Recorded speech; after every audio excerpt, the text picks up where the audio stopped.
आणि पहिल्यांदा तुम्ही म्हणा की आम्ही म्हणा, मनुष्य कसेही जीवन जगतो, त्याला कळत नाही आपलं जीवन. घरातील वातावरण, समाजातील वातावरण, लोकातील वातावरण तो पाहतो आणि तसं जगतो. आपल्याला काय चांगलं काय वाईट हे कळत नाही. आणि म्हणून बुद्धाच्या काळामध्ये भगवान बुद्ध लोकांचाच अभ्यास करत होते. आणि लोक कसे दिसले भगवान बुद्धाला? बहुवे शरणं यन्ति पंपतानि वनानि च आराम रुक्ख चैत्यानि मनुष्या भयतर्पिता. झाड दिसलं नमस्कार, उद्यान दिसलं नमस्कार, डोंगर दिसला नमस्कार, दगड दिसला नमस्कार, जे दिसलं त्याला नमस्कार करायचा. मग भगवान बुद्ध काय म्हणतात? अरे याच्याने आपलं हित होणार नाही. हे सगळं मनुष्य कमजोरीमुळे, भीतीमुळे असा करतो. जसा एखादा व्यक्ती एखाद्या आजारामध्ये सापडला तर तो यांची औषधी घेतो, त्यांचं मार्गदर्शन घेतो, त्यांना विचारतो हे माझं बिमारी कशी दूर होईल, माझा रोग कसा दूर होईल. तो कंटाळून जातो. तसेच लोक जितेना तिथे वर्णन करत होते. पण भगवान बुद्धांनी सांगितलं अशा लोकांना की कोणाची कुठेही कसेही शरण जाण्यापेक्षा जे उत्तम शरण आहे, स्वतःला जाणा, स्वतःला ओळखा, स्वतःचे कुशल कर्म वाढवा, स्वतःचे पुण्य कर्म वाढवा. नेतं को शरणं केवं नेतं शरणं उत्तमं नेतं शरणमागमं सर्व दुःखापमुच्यते. जेव्हा आपल्याला आपलं स्वतःचं ज्ञान मिळेल, आपल्याला आपलं खरं आणि खोटं समजेल, तेव्हा हेच खरं शरणस्थान आहे. आणि तेव्हा मनुष्य सर्व दुःखातून मुक्त होतो. आजचा दिवस दान पुण्य महोत्सव आहे. बघाशी तुम्ही पाहिलं विशाल हिंदू संघ भोजनाला बसला आणि उपासक उपासिका श्रद्धेने भिक्षूच्या पात्रामध्ये तयार झालेलं अन्न देत होते. कसं देत होते? श्रद्धेने. भक्तीजी थोडस तरी घ्या, भक्तीजी थोडस तरी घ्या, श्रद्धायुक्त चित्ताने. भोजन दान दिल्याच्या नंतर आर्थिक दान दिलं आपण. मी नेहमी तुम्हाला सांगतो की भक्तीजीला चांगले कोरे कोरे नोट देत जा, मग भगवान बुद्ध तुम्हालाही कोरे कोरे नोट देईल. तुम्ही दान करा तर तुम्हाला पण दान भेटेल. सज्जन का धन खाता है साधु संत फकीर, और दुर्जन का धन खाता है डॉक्टर चोर वकील.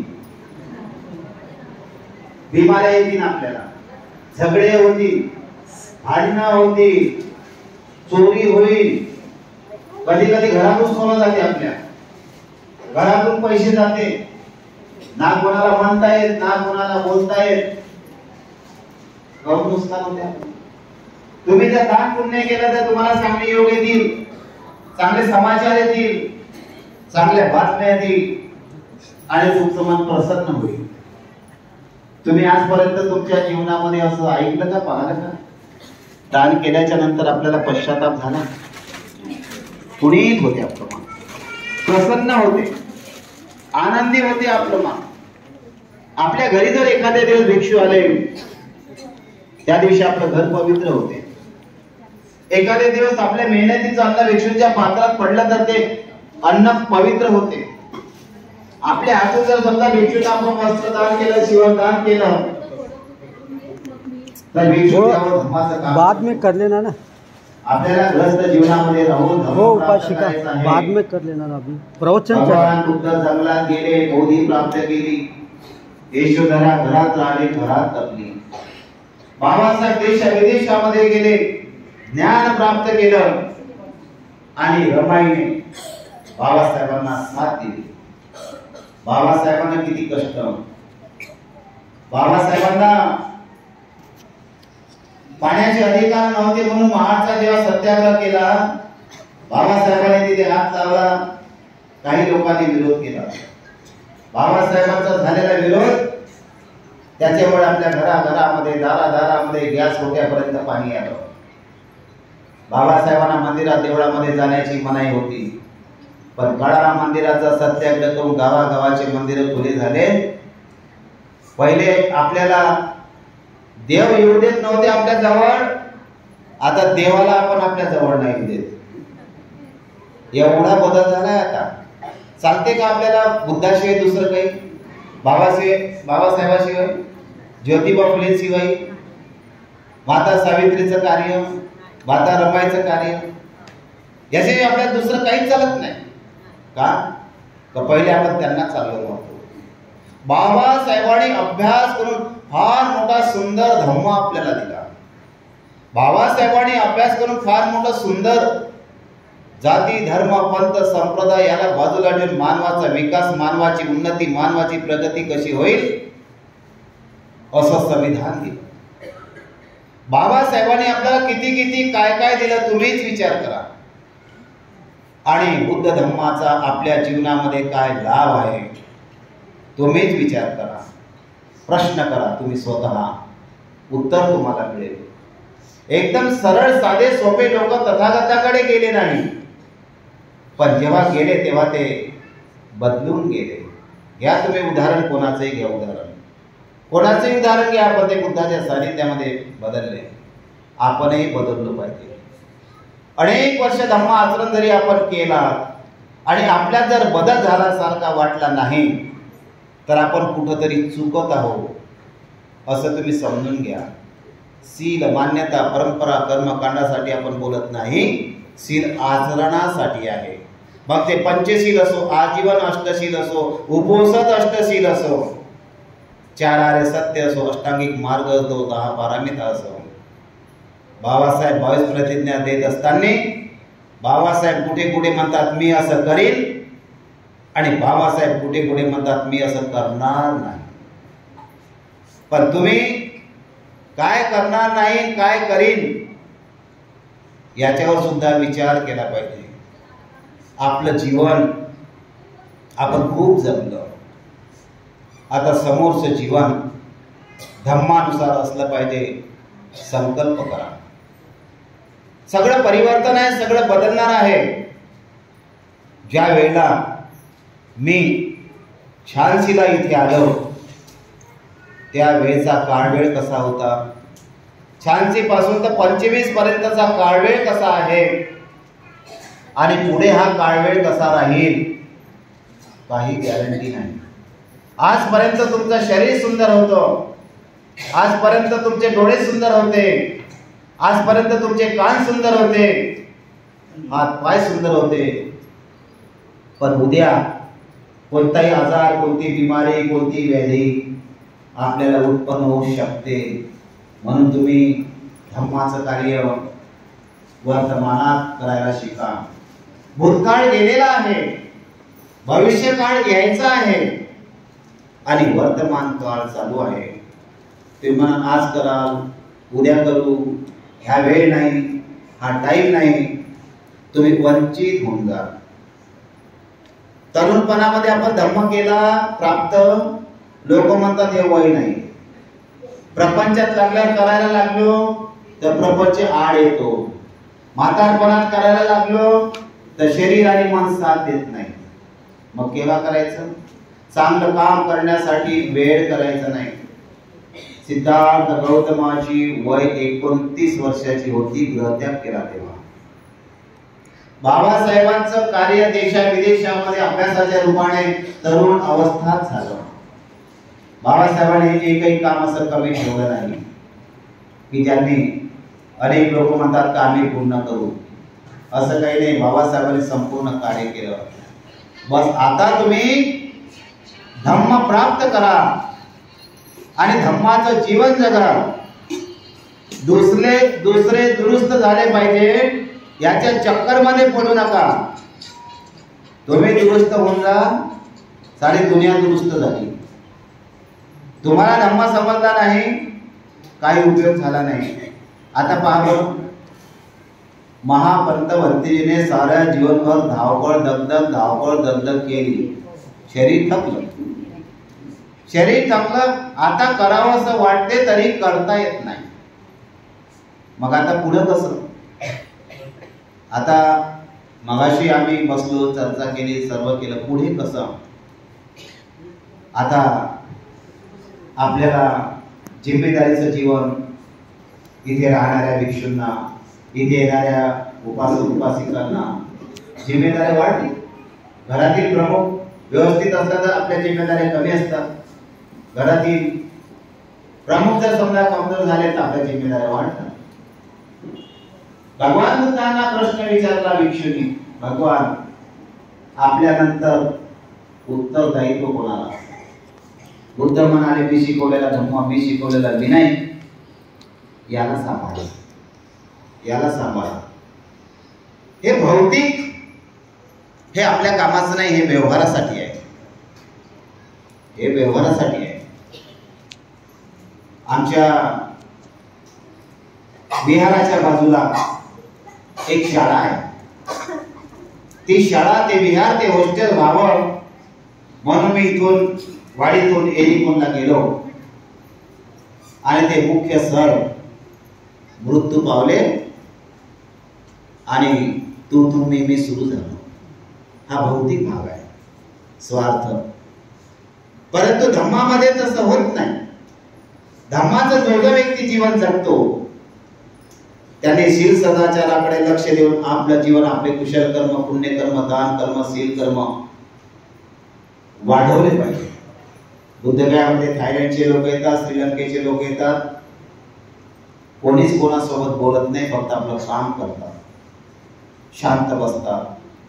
त्या भगवान बुद्धाच्या बोधिस्थलीला प्रणाम करतात, वंदन करतात, तिथे तरंग घेतात आणि आपल्या चित्ताला पुन्हा पुन्हा निर्मल करतात. तुम्हाला भगवान बुद्धाचा धर्म खूप माहित नसला तरी चालेल, पण जेवढा माहित आहे त्यांनाच तेवढा सांभाळा. जीवित पर्यंतं शरणं गच्छामि. भगवान बुद्धाचा धर्म आपला अंतिम श्वास जेव्हापर्यंत सुटत नाही तेव्हापर्यंत आपलं जीवन धर्मानुसारच असलं पाहिजे. तेव्हापर्यंत आपलं जीवन शील सदाचाराचंच असलं पाहिजे आणि त्याचं आपल्याला एक समाधान झालं पाहिजे. रात्री भरतीजीने फोन केला, भरतीजी उद्या असा कार्यक्रम आहे, तुम्ही या. मी आलो. माझाही कार्यक्रम 15 दिवसांनी अति व्यस्त चालू आहे, तिकडची धावपळ आहे. सुमनो भरतीने सांगितलं, भरतीजी तुम्ही जाता का थांबता? म्हणजे तुम्ही सांगा. त्यांनी म्हटलं की थांबा. म्हणजे 4 वाजेपर्यंत थांबणार, 4च्या नंतर निघून जाणार. मी थांबलो. भरतीजीने मला सांगितलं. भरतीजी नेहमी आम्हाला मार्गदर्शन करत राहतात. भरतीजी नेहमी आम्हाला चांगलं सांगत राहतात. आम्ही अनेक आमच्यापेक्षा ज्येष्ठ श्रेष्ठ भिक्षूंच्या सानिध्यामध्ये राहून धम्म प्राप्त करण्याचा आम्ही प्रयत्न करत असतो. तुम्ही दिवसभर तुमचं ग्रस्त जीवन जगा, पण तुम्ही काय केलं काय नाही केलं हे तुम्हाला माहित पाहिजे. चांगल्या गोष्टी झाल्या त्याला तुम्ही पुन्हा वाढवल्या पाहिजे. चुकीच्या गोष्टी झाल्या त्याला कमी केलं पाहिजे. आपण या जीवनामध्ये, आपण या संसारामध्ये निमित्त मात्र आहोत. परंतु आपलं जे माइंड आहे, मॅटर आहे, चित्त आहे, चेतना आहे, याचा लाभ घ्या, याला जाणा, याला ओळखा. आपलं पुण्य कर्म असते, आपलं कुशल कर्म असते, तेव्हा आपल्याला धम्माचा प्रवाह मिळतो, धम्माचे गुरु मिळतात, धम्माचं सानिध्य मिळते.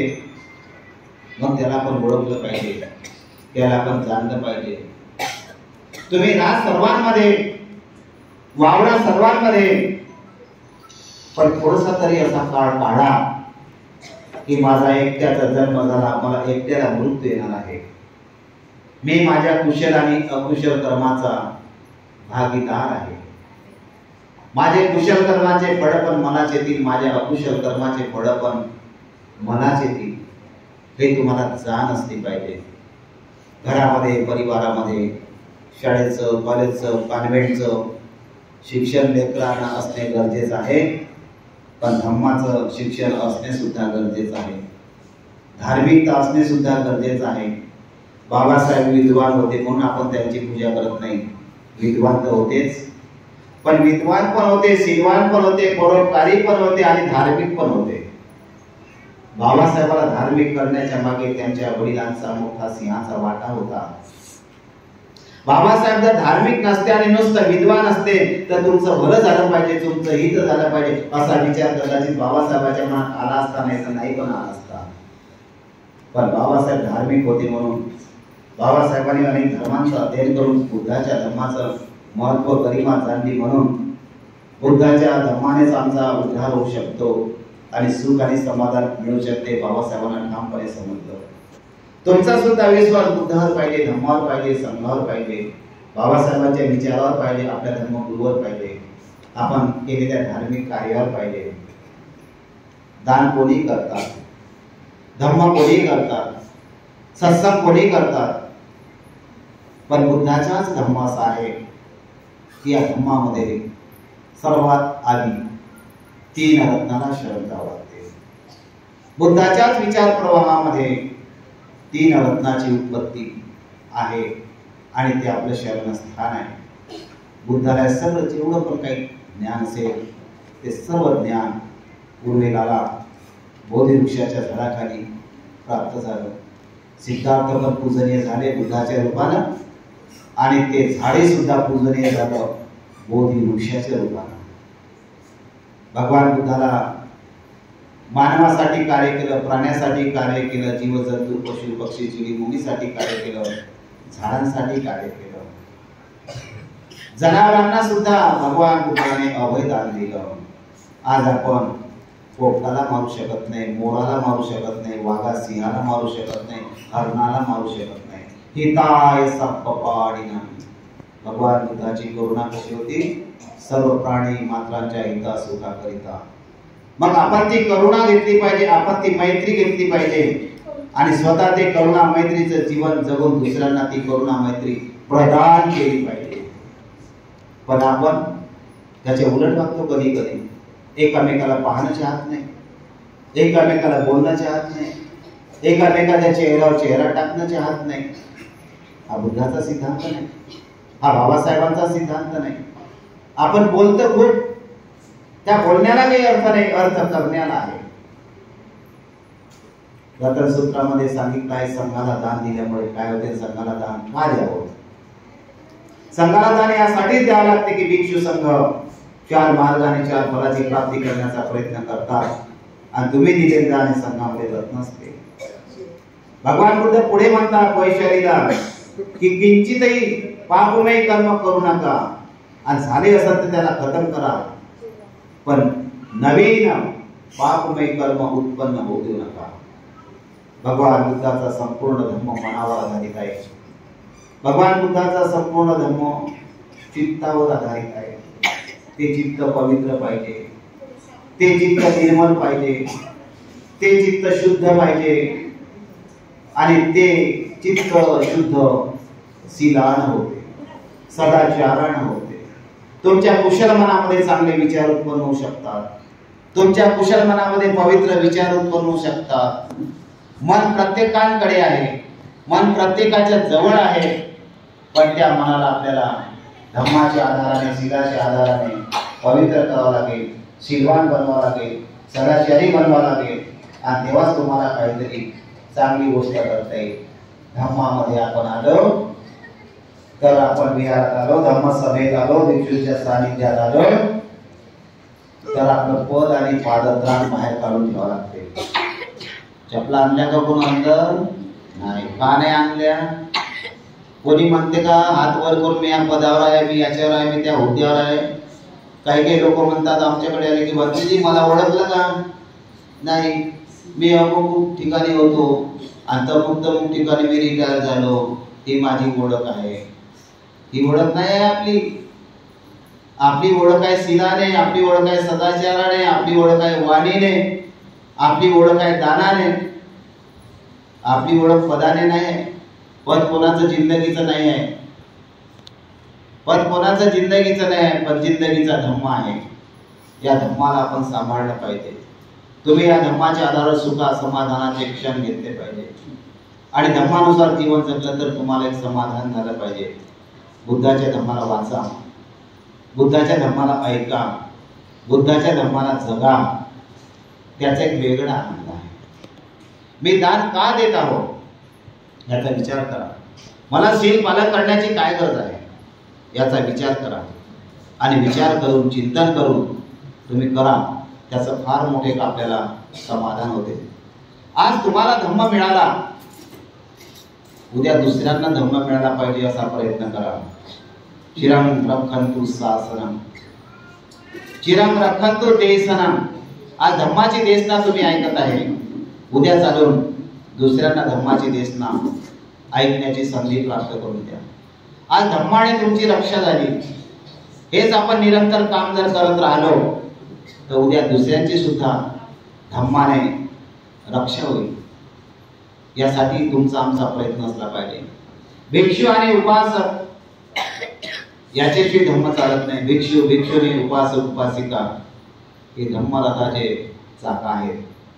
केवळ भिक्षूने चालणार नाही, केवळ भिक्षुनीने चालणार नाही, केवळ उपासकाने चालणार नाही, केवळ उपासिकाने चालणार नाही. चारही पिल्लर आपले मजबूत पाहिजे. हे पिल्लर मजबूत असतील तर धम्माला गती वाढेल, धम्मा पुढे पुढे जाईल आणि धम्मा पुढे पुढे जाईल. काय होईल?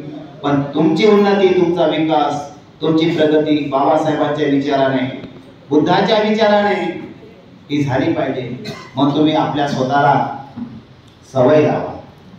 तुम्ही आपल्या स्वतःला धम्मानुसार जीवन जगण्याची सवय लावा. घरात दोघे धम्मवान पाहिजे, दोघे शीलवान पाहिजे. आपले संस्कार आपल्या मुलावर पडतील. तुम्ही दान धर्म केला तर तुमचे लेकर दान धर्म करतील. तुम्ही त्रिशरण पंचशील घेतलं, तुमचे लेकर त्रिशरण पंचशील घेतील आणि ते सुद्धा धर्माचं जीवन जगतील. दुसऱ्याला सांगण्याची गरज नाही. बौद्ध देशामध्ये कोणालाच काही सांगावं लागत नाही. भदंत शील रक्षित महादेव जेव्हा श्रीलंकेला होते तेव्हा मी तिथे गेलो तर लहान लहान लेकरांना धम्माचं सांगावं लागत नव्हतं. थायलंडला सुद्धा धम्माचं कोणालाच काही सांगावं लागत नाही. आणि आपले ते लोक म्हणजे भरतेजी सांभाळून घ्यायचा, माफ कर जा, आम्हाला काही तेवढं समजत नाही. मग केव्हा समजत? किती वर्ष झाले बाबासाहेबांनी धम्म देऊन. असे लोक बोलून दाखवतात, भरतेजी आम्हाला काही समजत नाही, सांगून त्या पूजेचं सामान, पूजेला काय काय लागते, काय लागते, काय समजा एखादं कमी जास्त झालं तर काय ओढलं आपलं त्याच्यापासून. परित्राण मध्ये बुद्धवाणी आहे का? परित्राण मध्ये बुद्धाची धम्म देशना आहे का? परित्राण मध्ये भिक्षूंचा मान सन्मान करा, त्यांना दान द्या, त्यांचं वचन आहे का? या धम्म आहे परित्राण पाठ.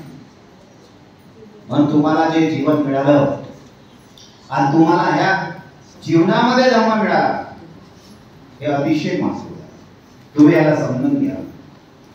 तुम्ही याला हे संधी सोडू नका. धम्म आमच्यासाठी सर्व सर्व आहे. धम्माला आपला विश्वास ठेवा. तुम्हाला खूप मोठं समाधान होईल. शब्दाने समाधान होत नाही, प्राशन केल्याने समाधान होते. ग्रंथामध्ये दान शब्द आहे, शील शब्द आहे, कोणताही शब्द आहे त्याला जिवंत करा, त्याचं आचरण करा, त्याची फोड करा, त्याची चिरफाड करा आणि त्याचा अंगीकार करा. आणि म्हणून उपासक उपासिकांनी पहिले ऐकलं पाहिजे, ऐकण्याची सवय लावा. मग ऐकल्याच्या नंतर त्याचं चिंतन मनन केलं पाहिजे. मग त्याचं धारण केलं पाहिजे आणि धारण करून ते जीवन जगलं पाहिजे. हा धम्म सांगतो. अनेकांनी बुद्ध धम्म जगले, सुखी झाले. आम्ही बुद्ध धम्म जगत आहोत, आम्ही सुखी आहोत. तुम्ही सुद्धा बुद्ध धम्म जगा आणि तुम्ही सुद्धा तुमच्या जीवनामध्ये सुखी व्हा.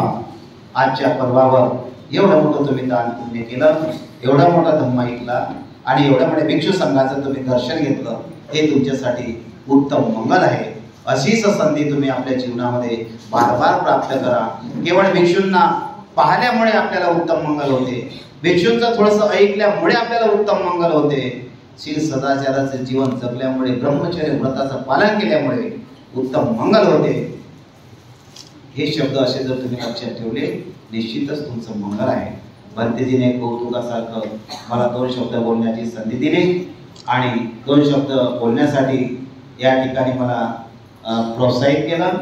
मी तुम्हाला थोडक्यामध्ये 4-2 गोष्टी सांगितल्या, त्याच्यावर तुम्ही चिंतन करा, मनन करा आणि आपलं जीवन उज्ज्वल करा. या भगवान बुद्धाच्या सत्यवचनाने तुमच्या मनातील इच्छा आकांक्षा पौर्णिमेच्या चंद्राप्रमाणे पूर्ण होतील. तुम्हाला आरोग्याची प्राप्ती होईल आणि तुम्ही तुमच्या मनामध्ये जे जे चांगल्या गोष्टी सोचल्या त्या संपूर्ण पूर्ण होतील. अवधूत सर्व साधू साधू साधू.